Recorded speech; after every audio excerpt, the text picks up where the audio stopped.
When it comes to cutting satin, satin is so slippery, easy to move around. So I personally prefer to cut satin on the floor because I've got more space. But if you've got a bigger table, and then put the weights on the pattern to hold the pattern so that it doesn't shift around. If you've got a long roll like this one which I have there, it's advisable to cut the sections which you need. Or if you've got more, make sure that the fabric is really falling on the floor and it's stable, it doesn't shift around. When you are cutting now, you use pinking shears. Pinking shears are good because they lock the stitch while you are cutting. But if you don't have pinking shears, as soon as you finish cutting your cloth, go straight to the sewing machine, do a zigzag stitch, or you do an overlocking stitch to lock the seams.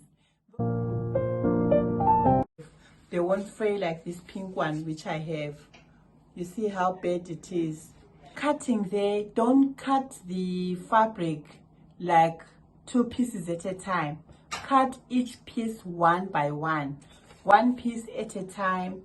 That helps with the shifting, because if you cut 2 pieces together, they tend to shift and they lose the shape.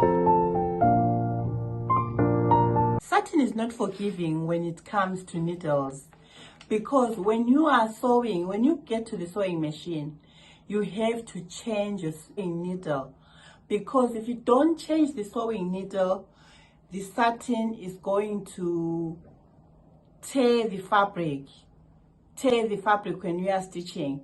The best needles for satin is for delicate fabrics, the ballpoint needle ones.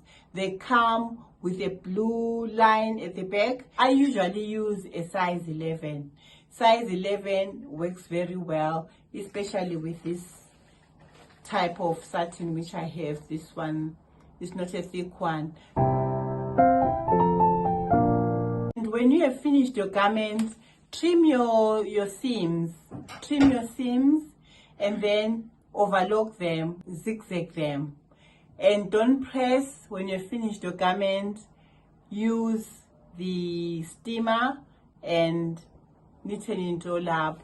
And always keep it nicely folded and it will look nice.